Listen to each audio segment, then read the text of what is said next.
오늘 우리 창세기 25장 19절부터 34절까지 읽었는데요. 여러분의 입장이나 제 입장이나 말씀을 받기는 마찬가지입니다.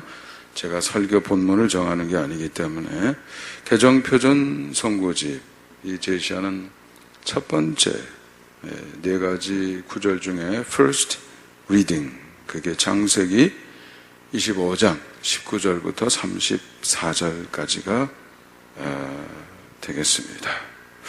여러분 19절에 보면 19절 한번 보세요. 19절 아브라함의 아들 이삭의 족보는 이러하니라. 이제 이삭 이야기가 시작이 된다, 이런 신호를 보내고 있는 것이죠. 아브라함의 아들 이삭의 족보니라. 지금부터 얘기는 이삭의 이야기다, 이렇게 되어 있습니다. 25장을 보면 제목이 4개로 되어 있어서 25장 내용이 4가지 내용으로 구분이 되어 있는 것을 알 수가 있는데요. 1절 앞에 제목을 보면 아브라함이 죽다, 이제 마침내 아브라함의 이야기는 끝났다, 그 다음 이삭의 얘기로 넘어간다, 그런 뜻인데, 이삭의 이야기로 넘어가기 전에 하나가 더 나왔어요. 그 제목이 뭔가요? 12절 이스마엘의 후예. 아브라함이 아들이 둘입니다. 하나는 첫 번째 낳은 사람이 이스마엘이고요, 사라를 통해서 본 것은 아니고 하갈을 통해서 얻은 아들이죠. 하나님이 주신 약속을 기다리지 못하고 인간적인 수완으로, 방법으로 문제를 해결하려고 했었지만 그것이 결국 가정의 고통이 되고 이랬습니다. 여러분이 살면서 타협하지 말아야 될 것은 하나님의 뜻이에요. 어떤 상황에서도 그걸 타협을 하면 안 돼요. 하나님의 뜻을 대강 처리하고 얻은 답은 절대로 답이 아닙니다. 그거는 내 삶을 두고 고통스럽게 만드는 것이죠. 하나님의 뜻이 아닌데도 불구하고 답이 나오지 않는다는 것은 다른 의미가 있는 거예요. 그걸 생각해야 돼요. 아들을 얻기 전에 성취해야 될 무엇인가 다른 것이 있다, 이런 의미가 되는 거거든요. 왜냐하면 하나님이 분명히 약속하셨는데도 안 하신다는 것은 지금 그 기간 동안에 하나님이 의도하신 다른 어떤 것이 일어나길 바란다, 이런 뜻이거든요. 그런데 그것은 이루지 않고 성급하게 인위적으로 결과를 만들려고 그러면 문제만 더 복잡해지는 것이죠. 아들을 얻는 게 그렇게 급한 일이 아니라고 그랬습니다. 그래서 그게 뭐였습니까? 라고 물어서 그것에 대한 답을 찾은 것이 아브라함에 대한 제 설교들이었죠. 우리 하나님과의 관계, 또 아브라함의 하나님을 닮은 수준, 그 다음에 삶의 현장에서 크건 작건 하나님의 뜻을 분별하면서 순종할 수 있는 그런 수준, 이런 것들이 함께 끌어올려졌다. 하나님께서 그것을 시험해 보셨다, 이거죠. 그리고 마지막 일화 속에서도 그것이 어느 정도 수준까지 올라갔나 하는 것을 우리가 볼 수가 있었습니다. 그래서 이제 이삭의 이야기가 시작이 될 텐데, 이스마엘이라고 하는 사람의 문제를 그래도 정리를 해야 되니까, 그래서 잠깐 몇 절 사이에 이스마엘의 문제는 이렇게 끝났다 하는 것을 우리에게 제시를 해주고, 그러면 흐름에 따르면 그 다음은 제목이 어떻게 되는 게 좋을까요? 아브라함의 아들 이삭의 뭐 이런 식으로 제목이 되면 좋을 텐데, 실제는 내용은 사실 의도는 그런 것 같아요. 의도는. 그런데 제목하고 내용을 보면 헷갈려요. 제목은 뭡니까? 에서와 야곱이 태어나다. 그런데 19절에 시작되는 그 시그널을 보면 아브라함의 아들 이삭의 족보는 이러하니라. 이삭의 이야기를 시작한다고 분명히 얘기했어요. 그런데 제목이 그렇게 됐다. 그러니까 이 19절의 의도와 맞춰서 제목을 정한다고 하면, 사실 제목은 사람이 여기에 본문에 첨가한 것이죠. 여러분을 읽는 거 도와드리기 위해서 한 것이죠. 그렇다 그러면 이삭에다가 더 포인트를 둬서 이삭이 에서와 야곱 쌍둥이를 얻다, 뭐 이런 식으로 제목을 정했다고 하면 본문 의도하고 조금 더 매치가 되지 않았을까, 이런 생각이 듭니다. 그러나 이런 제목이 나온 데는 이유가 있어요. 사실 그 뒤에 내용을 읽어보면 이삭의 이야기보다는 더 본격적으로 에서와 야곱의 이야기인 것으로 읽어도 될 만큼 내용의 어떤 그 강조점, 흐름, 또 다루어지는 분량이나 이런 것들이 이삭이 쌍둥이를 봤다는 얘기보다는 에서와 야곱이 태어났다로 제목을 붙이는 게 합당할 만큼 그 분위기가 그 에서와 야곱에게 압도적으로 전환되고 있는 것을, 이동되고 있는 것을 우리가 알 수가 있습니다. 이삭 얘기 그렇게 할 게 없어요. 예, 그 다음에 이삭의 얘기가 나오긴 나오는데, 근데 여전히 이삭의 이야기는 야곱 이야기에 가리워져서 별반 큰 얘기들이 그렇게 많이 나오지 않는 것 같고요. 그 다음에 이삭의 이야기는 어떻게 보면 야곱의 이야기를 하기 위해서 이렇게 등장하는 것이라고 느낄 만큼 그렇게 이삭의 삶에는 아주 극적인 요소들은 없는 것 같습니다. 여러분은 이삭과 비슷한 삶을 원하십니까? 아니면 다윗과 비슷한 삶을 원하십니까? 라고 묻는다 그러면 뭐라고 대답하실까요? 이삭은 아무래도 뭔가 좀 밋밋한 것 같아요. 그렇죠? 다윗은 하나님의 마음에 합했다고 그러고, 그 다음에 이스라엘 왕 중에서도 최고지요. 여러분 역대상하나 열왕기상하 읽다가 보면 다윗이 항상 기준이야. 다윗의 길을 갔다 안 갔다. 다윗의 길을 간 사람은 훌륭한 왕이고, 다윗의 길을 벗어난 사람은 나쁜 왕이고, 기준 역할을 하는 사람이니까 여러분 대뜸 마음속에서 누구를 모델 삼고 싶은 생각이 나겠어요? 누구? 다윗. 근데 막상 여러분 그러면 다윗의 길을 가보세요. 그러면 아마 까무라칠 것 같아요. 응? 네? 그 길, 다윗처럼 끝까지 걷기 진짜 어렵습니다. 예? 나라를 구했는데 인정해주기는커녕 이용만 해먹으려고 그러다가 왕이라는 사람이 말이죠, 죽이려고 하고 장관으로 세워서 사위로 삼으면 충성할 거 아니에요. 지금 전쟁이 계속 일어나고 있으니까 그러면 내가 사위로 삼으면 충성할 거고 전장터에서 목숨 걸고 싸울 테니 죽을 가능성이 너무 많다. 사울의 계산이었어요. 나중에 그게 잘 안 됐지요. 그래 도망 다녀야 되는데 제일 처음에는 말이죠, 블레셋 지역으로 갔다가 대뜸 위험인물로 지목이 돼가지고 탈출하기 위해서 미친 척해서 침을 질질 흘리고, 벽에 서가지고 등허리를 긋고 말이죠. 수염에서 침이 뚝뚝뚝뚝뚝 떨어지고 만들고 말이죠. 미친 사람 흉내를 내가지고 탈출을 했어요.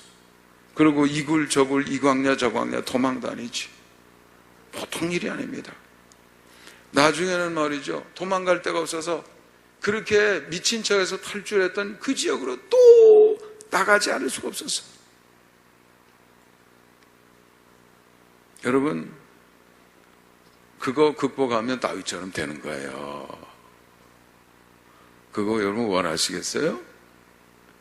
이삭은요 사실 무난한 삶이죠. 무난한 삶이에요.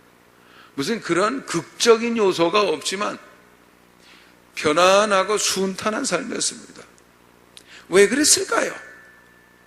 물론 그 답은 단순하게 내릴 수 없는 것은 분명합니다. 그래도 우리가 이 이야기를 읽으면서 무언가 그래도 하나의 이유를 찾을 수는 있을 것 같아요. 여러분 그게 뭐라고 생각합니까? 이삭 그러면 떠오르는 단어 하나 있죠? 순종. 아버지 아브라함에게 이삭을 번제물로 드리라고 그랬을 때 사실 이삭이 번제에 쓸 나무를 짊어지고 갔어요. 아버지가 안 짊어지고, 아버지는 벌써 나이가 100몇십 살인데, 예? 그래서 직접 짊어지고 간 사람이에요. 예. 그런데 아버지가 말이죠, 이삭을 묶어서 제단 위에 올려놓으려고 그랬을 때 그거 얼마든지 거역할 수 있는 거예요. 지금 2살쯤 되면 다루기가 쉽지 않습니다. 기분 나쁨 집어던져요, 벌써부터. 한 6살, 7살 되면 이게 벌써 뭐 이른 사춘기 비슷해서 얼마나 말썽을 피는지요. 거기에다가 뭐 12살 사춘기 되면 막무가내입니다. 뭐라 그러면 나가요? 안 와요. 애들이 부모 길들이게 합니다. 2, 3일 안 들어오면 쩔쩔쩔쩔 매요. 방법이 없어요. 예. 그래서 등치나 조금 더 커져 보세요. 어머니가 이놈의 자식 그러면 아들이 딱 쳐다보고 두 손 딱 잡아요. 그리고 콱 잡으면 무슨 갈고리로 딱 묶어놓은 것 같아서 꼼짝 못합니다. 어머니 왜 그러세요? 이러면 꼼짝 못해요. 그런데 이삭이 얼마든지 그렇게 할 수 있는 거예요. 그런데도 아버지 하시는 일에 순종을 해서 궁극적으로는 하나님께 순종을 하는 것이죠. 아브라함의 순종이었지만 깊이 들어가 보면 거기에 오버랩되는 순종이 있었으니 그것이 이삭의 순종이었다. 그리고 그 모리아 산에서 아브라함을 통해서 순종하는 모습을 배웠고 순종을 실천했고, 그럴 때 하나님이 기뻐하시면서 내 씨가 창대하게 될 것이다, 하나님의 약속이 다시 주어지던 그 기억이 마음속에 분명한 거예요. 예. 순종이 중요합니다. 순종하는 사람은 순탄해요, 비교적. 제가 미국에 있을 때, 그리고 그 오래전에 연봉 10만 불 이상 받는다고 그랬으니까 성공한 사람이죠. 근데 아버지가 기가 센데 둘째 아들이 기가 셌어요. 아버지 못지 않아요. 아버지가 한마디 하면 이 아들 2마디 해요. 그러면 전쟁이 벌어지는 거예요. 집안에서 전쟁이 벌어지면 난 뭐 연봉 10만 불에 성공한 집이고 괜찮은 집인 줄 알았는데 이따금 어머니 권사님이 새벽에 나오면 통 먹으라고 난리가 나요. 나중에 알고 보니까 그런 사건이 있는 거예요. 얘가 기가 세니까 아버지한테 저항하느라고 학교 가서 공부도 안 해요.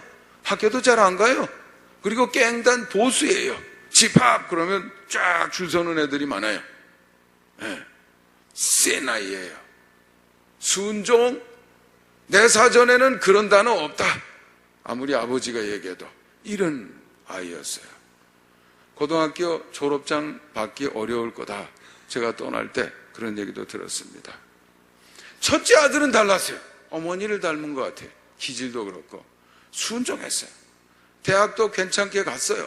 평탄해요. 잘 풀리고 있던 것을 제가 봤습니다. 순종하면 평탄해요. 잘 풀려요. 부모님이 지도할 만한 대상이 되는 거예요. 기가 세면 지도해 줄 수가 없어요. 그래서 하나님도 누굴 원하시냐면 순종하는 자녀를 원하신다는 것을 믿으시기 바랍니다. 왜 그렇게 했어요? 하나님의 지도에서 좀 잘 살고 행복하게 살고 평탄하게 살고 훌륭하게 탁월하게 아름답게 살아가기를 지도해 주길 원하는데 조건이 있어요. 하나님은 홍해를 가르칠 수 있어도, 하나님은 10가지 재앙을 쏟아부으실 수 있어도 말 안 듣는 자녀 강제로 말 듣게 하시는 거는 하나님이 그렇게는 안 하셔요. 광야에서 만남의 추락이 주시는 거 하나님은 얼마든지 해요.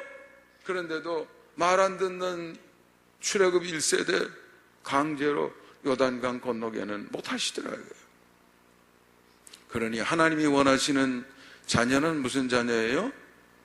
순종하는 자녀다 이거죠. 순종하시는 여러분들이 되시기를 바랍니다. 네.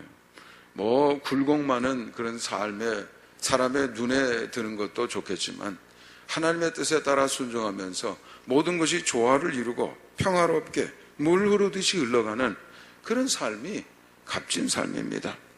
그게 천국이에요. 여러분, 이 다음에 천국에 가면 뭐 광야 생활하고 모진 생활하고 모함당했다가 죽을 뻔했다가 또 구출당하고 사자굴에 들어갔다가 나오고 이런 거 있을 것 같아요? 없어요. 그러니 순종의 삶을 통해서 하나님이 뜻하시는 평강에 이르게 되시기를 주님의 이름으로 축원합니다. 이삭은 순종의 사람이다 이거죠. 그래서 오늘 본문에 제가 아까 관찰했던 것과 같은 그런 특징이 나타나는 게 아닌가 그렇게 생각을 해봅니다. 그렇다고 해서 자기 나름의 씨름거리가 없는 인생은 없어요. 누구나 다 씨름할 문제가 있습니다. 그리고 그것이 존재하는 이유도 있어요. 성급하게 문제 풀어주세요 라고 하기 전에 이유를 찾아가면서 그 이유, 하나님이 그런 시련과 이런 것을 주시는 이유를 달성하게 되면 그때 하나님께서 역사하신다 이거죠. 그러면 이삭에게는 무슨 문제가 있었는데요? 라고 물으실 수가 있다 이거죠. 그것은 우리가 20절을 읽으면 알 수가 있습니다. 20절 한번 읽어보겠습니다. 시작. 이삭은 40세에 리브가를 맞이하여 아내를 삼았으니 리브가는 밧단 아람의 아람 족속 중 부두엘의 딸이요 아람 족속 중 라반의 누이였더라. 아브라함이 이삭의 아내를 얻어주기, 다시 말해서 며느리를 얻기 위해서 가나안 땅에서는 안 된다. 그리고 나는 약속이 중요하니까 이 가나안 땅, 약속받은 이 땅에서 내 아들이 떠나도 안 된다. 내 이 약속을 지킬 수 있는 내 아들의 아내가 되기를 원하니까 고향 땅에 가서 얻어라. 그래서 얻은 사람이다. 그 얘기하는 거예요. 네. 자, 21절을 한번 읽어보겠습니다. 21절 시작. 이삭이 그의 아내가 임신하지 못하므로 그를 위하여 여호와께 간구하며 여호와께서 그의 간구를 들으셨으므로 그의 아내 리브가가 임신하였더니 진짜 간단하네요. 네, 여러분이 간단한 이 한 요절 속에 몇 년이 포함이 되어 있는지 아세요? 몇 살에 결혼했다고요? 40세. 자, 26절 끝부분을 한번 보세요. 리브가가 그들을 낳을 때에 이삭이 몇 세요? 26세. 대개 태중에 몇 개월 있어요? 10개월? 맞나요? 10개월이죠? 네, 10개월. 전 숫자에 좀 약합니다. 그러면 태중에 29년, 19년 있었던 것도 아니고, 그러면 자식 없는 세월이 몇 년이었다는 거예요? 19년, 적어도 최소한 그냥 크게 봐서 20년. 이 한 절 속에 20년 세월이 들어있는 거예요. 여러분 생각해 보세요. 처음에 한 해는 괜찮아, 걱정하지 마. 2년, 두 해째, 아이고 그럴 수도 있지. 3년쯤 되면 그럴 수도 있기는 하지만 4년, 5년쯤 되면 이러면 안 되는데, 내가 아버지 아브라함에게 물려받은 영적 유산이 있는데 내 후손을 하늘의 별처럼 땅의 바닷가의 모래알처럼 많게 해준다고 약속을 내가 받았는데 내가 그 계승한 사람인데 자식이 없다니 이게 말이 되냐 이거예요. 안 되는데 뭐 해야지? 기도해야 되겠다. 기도. 그래서 21절에 임신하지 못함으로 뭐 했다고요? 기도했다 이거죠. 아마도 처음에는 안방에서 기도했을 거예요. 조금 있다가는 하루 한 끼 금식도 해봤을 거예요. 조금 있다가는 하루 금식도 해봤을 거예요. 조금 있다가는 3일 금식도 해봤을 거예요. 조금 있다가는 뒷동산에 올라가서 기도도 해봤을 거예요. 그리고 맨 마지막에는 유태인의 전승에 의하면 아내를 데리고 모리아 산으로 가서 거기서 기도했다 그래요. 모리아 산. 뭐 어떤 데예요?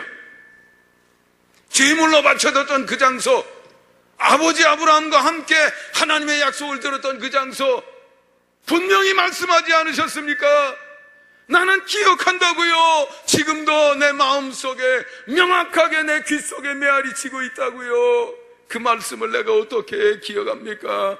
죽을 자리에서 살아나면서 들려줬던 그 말씀, 내 마음속에 여전히 생생하게 바로 어제 들은 것처럼 기억되고 있는데 세월이 벌써 10년이 지났습니다. 15년이 지났습니다. 이건 아닙니다. 하나님, 기도할 때마다 가슴이 메어지고, 기도할 때마다 가슴이 메어지고, 기도할 때마다 하나님만이 보이고, 기도할 때마다 그 약속이 더 절실하고 절박하게 느껴지게 됐을 것이다, 이거죠. 그것을 몇 년이요? 20년. 사람의 마음에 새겨지는 것은 절박할 때, 감정이 동반이 되면 잊어먹질 않아요. 어제 며칠 전에도 어느 분하고 얘기할 때 해방될 때 얘기하시더라고요. 네. 그때 뭐 동네에서 청년들이 몽둥이를 들고 이리 뛰고 저리 뛰고 하던 기억이 4살 때인데 지금도 난다 이거예요. 4살 때 기억인데도 나는 거예요. 네. 두 번째는 오랫동안 반복된 것은 잊지 않게 돼 있어요. 기억의 방법인 것이죠. 네. 하나님이 뭐 자식 하나 주는 거 이렇게 20년 걸려야 주시는 분이에요? 네? 그렇진 않아요. 그럼 무슨 뜻입니까 이게? 하나님은 자식 하나 주시는 거 그렇게 급하게 생각하고 계시지 않는다, 그 뜻이라고요. 그러면 이게 무슨 뜻입니까? 하나님 마음속에는 다른 의도가 있다, 이런 뜻이죠. 그게 뭡니까? 아브라함을 세우는 데는 성공했지만 이삭도 든든하게 영적인 사람으로 세워야지, 말씀을 붙드는 사람으로 세워야지, 약속을 붙들고 사는 사람으로 세워야지, 하나님의 마음속에는 이것이 더 절박한 문제였을 줄 믿습니다. 그러니까 그런 과제를 주면서 씨름하게 하고 고민하게 하고 기도하게 하고 나중엔 모리아산을 찾게 하게 하고 그날의 생각에 눈물 콧물 쏟으면서 기도할 수 있도록 만든 것이 아니겠냐 이거죠. 그렇다고 하면 우리의 신앙생활도 하나님의 그런 관심과 초점에 맞춘 신앙생활이 되어야 되겠습니다. 여러분, 너무 성급하게 결과를 이렇게 연연하지 마세요. 예. 결과보다 중요한 것은 얼마든지 원하면 결과를 만들 수 있는 능력을 키우는 일이 더 중요하다 이거죠. 그러니 하나님의 사역 방법에 맞춰서 우리의 신앙생활의 방법도 전환해야 되겠다 이거죠. 하나님 이거예요 저거예요 그렇게 주장하기에 앞서서 예수님도 그런 말씀하셨죠. 마태복음 6장 8절이죠. 그러므로 그들을 본받지 말라. 구하기 전에 너희에게 있어야 할 것을 너희 하늘 아버지께서도 아시느니라. 이미 아시는 분인데 미루고 계시는 것에는 이유가 있다. 여전히 나를 이 답답한 환경 속에 두시는 데는 이유가 있다. 더 절실하게 주님을 바라보도록, 그 약속을 바라보도록, 내 생각을 정리하도록, 내 중심을 정리하도록, 더 명확하게 틀이 짜여지도록 하나님은 기다리고 계신다. 그러니 여러분의 삶의 문제나 과제나 시련이나 아픔을 선영하시기를 주님의 이름으로 축원합니다. 그런 때를 여러분이 고통의 시간이라고 생각하지 마시고 단련의 시간이요 나를 만드는 시간이라 이렇게 이해를 하신다고 하면 더 정확하게 여러분 자신을 만들어가는 과정이 될 줄 믿습니다. 그런데 여러분 그 다음에 이제 22절부터 이렇게 보면 태중의 아이가 싸우더라는 거예요. 네. 여러분 여자분들은 다 자녀를 출산했으면 경험이 있으실 겁니다. 베넷짓을 한단 말이죠. 그렇지요? 웃기도 하고 태중에 있으면서 웃기도 하고 하품도 하고 기지개도 켜고 어떤 때는 발길질도 하고. 그래서 해산이 가까웠을 때 발길질하면 발이 크잖아 이미. 그걸로 냅다 내지르면 벌써 어머니 배에 그 가죽이 막 불룩불룩 올라왔다 내려왔다 그러잖아요. 왜요? 발길질을 하니까. 둘이 있으면 서로 발길질하는 게 되겠네요. 네. 싸우는 것일 수도 있지요. 그렇지만 뭐 어린애들이 무슨 싸운다 이렇게까지 말할 수는 없겠지만, 그러나 이런 해석이 나오는 것은 그 뒤에 스토리를 쭉 연결해 보니까 그럴 수도 있겠다 이런 의식이 드는 거죠. 왜냐하면 탄생할 때도 보니까 둘째 아이가 첫째 에서의 뭘 잡고 나왔다고요? 발목을 붙들고 나오는 거예요, 얘가.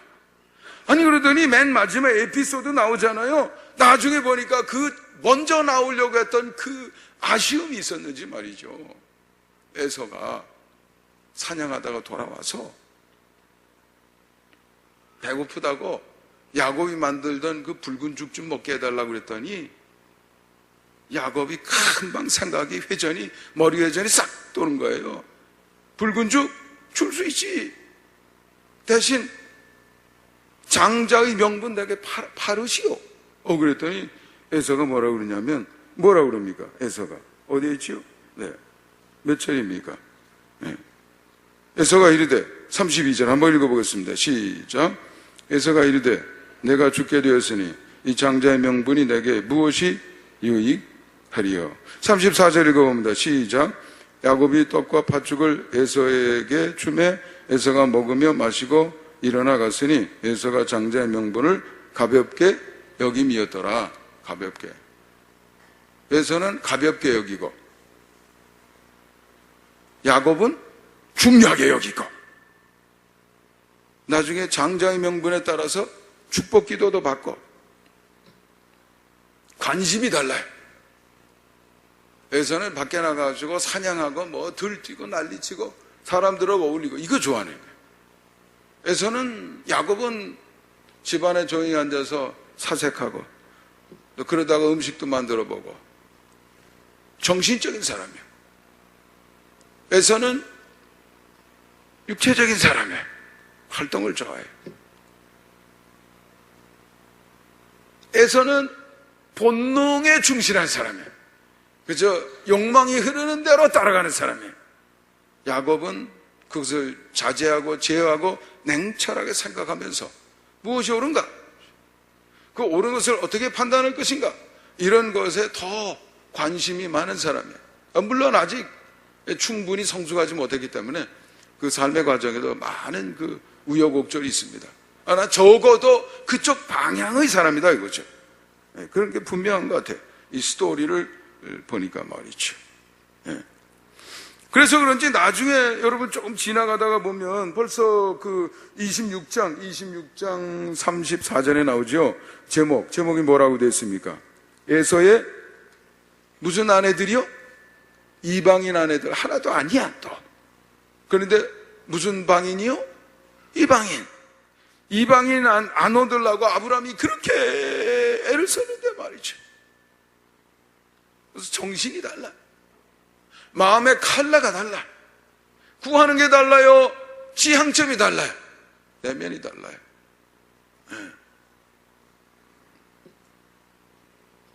그래서 결국 팥죽 한 그릇에 장자의 명분을 넘겼더라. 오늘 여기까지.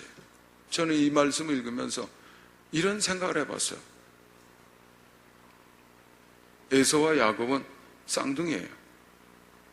같은 집에서 살아요. 같은 아버지 말씀 들어요. 같은 어머니의 돌봄을 받아요.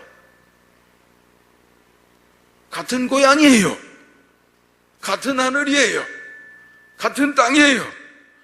모든 것이 같아요. 물려받은 약속도 같아요. 다 같아요. 혈통도 같아요. 다를 게 아무것도 없어요.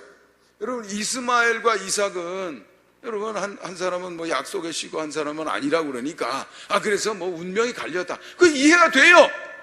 그런데 에서와 야곱은 다 똑같아요. 다 똑같아. 무조건 똑같아요. 그러면 운명이 좀 비슷하게 가야 되는 거 아니에요? 근데 하나는 이쪽이고 하나는 정반대다 이거. 하나는 영적인 그 전통을 개성해 가는데 하나는 세상으로 나가서 영 성경 역사에서 사라졌다 이거예요. 에? 뭐가 이 차이를 만들어내요? 여러분, 관심이 뭡니까? 왜 성경을 읽나요? 왜 신앙생활 하나요? 신앙과 하나님의 말씀 속 삶의 원리를 통해서 우리의 삶을 훌륭하게 펼쳐나가기 원하는 것인데, 근데 주로 대개 관심을 어디에 갔습니까? 여러분 기도할 때 대부분 99.9% 내용이 뭡니까? 이거 해주시고 저거 해주시고 더 해주시고 더 많이 해주시고 주로 이것들인데, 알고 보면 그것이 똑같았는데도 불구하고 운명이 완전히 180도로 갈렸다 이거예요. 아니, 우리가 그렇게 기도하고 사모하고 구하는 그 무엇인가가 똑같아도 운명이 이렇게 180도 갈라질 수 있는 거냐 말이죠. 그게 뭐냐요? 그거 중요한 거 아니에요? 에? 그 부분에 우리 관심 가져야 되지 않겠어요? 그렇게까지 차이가 난다면, 차이를 만들 수 있다면 그게 뭡니까? 여러분 오늘 읽은 얘기에서 저나 여러분이나 똑같은 지금 성경 읽고 있는 거예요. 뭐가 차이를 만드는 것 같아요? 다 똑같은 거 우리 다 나열했어요. 다른 거 하나뿐이에요. 뭐예요? 사람이 다르지. 나머지는 다 똑같았어요. 사람만 달랐어요. 뭐가 다른데요? 한 사람은 에서고 한 사람 야곱이죠. 그 뭐가 다르다는 거예요? 이름 다르다는 거예요? 아니, 그렇진 않아요. 성경에 보니까 털도 많고 붉은 이 색이라서 에서고, 야곱은 발꿈치를 잡고 나왔다고 그래서 야곱이고, 그거 얘기하는 거예요? 외모? 아니, 외모 때문에 그런 건 아니에요. 그러면 사람이 다르다는 뜻이 뭔가요? 정신이 다르다 이거죠.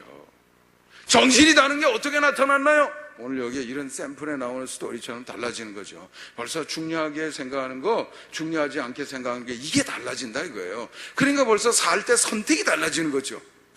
행동하는 게 달라지는 거예요. 팔고 사고 버리고 얻고 달라지는 거예요. 그걸 만드는 게 뭐였는데요? 그 기준, 하나님의 약속, 물려받은 영적인 전통, 이런 것이죠. 야곱은 아직 미숙하긴 했어도 중요하다는 것을 아는 사람이었다 이거죠. 여러분, 원하는 것을 다 얻어도 우리의 운명은 벌써 이런 정도로 갈라질 수 있다 이거죠.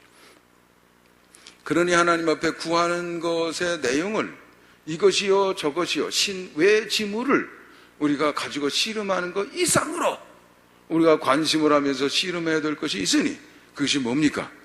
나다 이거죠. 나를 만드는 거, 나를 만드는 거. 나만 만들면 모든 게 달라져. 내가 달라지면 세상이 순식간에 달라집니다. 보이는 게 달라지니까, 가치가 달라지니까. 사람이 다르면 이렇게 차이가 나는 거예요. 에서에게는 무가치한 것이 야곱에게는 생명을 걸 일이 된다 이거죠. 사람에 따라 재미없던 일이 재미있는 일이 되고, 살만하지 않은 인생이 살만한 인생이 되고, 순식간에 달라지는 거예요. 그래서 하나님은 아들 주시는데 뜸을 들이시더라도 그 긴 시간 영적 씨름을 하게 해서 모리아 산까지 찾게 하고, 그 약속의 장소에서 하나님을 바라보며 약속을 붙들고 씨름하게 하면서, 그러면서 이삭으로 하여금 자기를 붙들고 몸부림치도록 만드셨다고 하는 이야기인 것입니다. 항상 이 흐름이 크게 두 가지예요. 우리가 구원받는 것도 은혜로 말미암아 믿음으로 구원받는다. 은혜가 다예요. 근데 믿음이 없으면 결과가 안 생겨요. 출애굽 1세대 10가지 재앙 누가 내렸어요? 하나님이 내렸어요. 홍해 누가 갈랐어요? 하나님이 갈랐어요. 광야에서 만나 매출하기 누가 주셨어요? 하나님이 주셨어요. 목마를 때 바위에서 물이 나오게 누가 하셨어요? 하나님이 하셨어요. 그런데도요, 그 하나님이 못하시는 것이 있으니 이스라엘 백성들, 말 안 듣는 백성들 억지로 가나안 땅을 건너게는 못하시더라고요. 그거는 누가 다뤄야 돼요? 스스로 다뤄야 돼요. 그게 바꾸지 않으면 제자리 있는 거예요. 그리고 이게 하나 명심하세요. 죽을 때까지 내가 달라지지 않으면 내가 사는 것은 항상 어떻다? 똑같다. 항상 똑같아요. 내가 달라지지 않으면 세상도 항상 똑같아. 에이, 돈 많아지면 달라지죠. 안 그래요. 배불름 달라지지 안 그래요. 내가 똑같으면 배고파 죽겠네. 밥 많이 먹어보세요. 배불러 죽겠네. 돈이 많아도 아이고 골치 아파 죽겠네. 돈이 없어도 아이고 문제 풀라고 골치 아파 죽겠네. 똑같아요. 내가 달라지면 모든 것이 달라질 줄 믿습니다. 네, 그렇다 이거예요. 믿음이 없으면 안 돼요. 그 부분이 내가 책임져야 될 부분이에요. 구원받는 데만 그런 게 아니라 신앙생활하고 난 다음에도 그래요. 하나님이 여전히 은혜로 역사하시지만 믿음의 부분은 뭡니까? 나는 하나님의 소유입니다. 하나님의 것이라고 하는 입장에서 무엇을 어떻게 해야 될까를 고민하고 걱정하고 분별해내면서 하나님의 뜻을 찾아내고 순종하는 과정을 통해서 결과가 만들어지게 되는 것이죠. 그렇습니다. 하나님이 모든 것을 주셔도 변하지 않은 나는 그것을 아무런 가치 없는 것으로 만들 수 있다 이거예요. 하나님이 장자의 축복을 주셔서도 이까짓 것 하는 사람에게는 아무것도 아닌 것이 된다 이거죠. 하나님에게서 받지 못했어도 사모하는 사람에게는 그 사람의 손에 들어오게 된다 이거죠.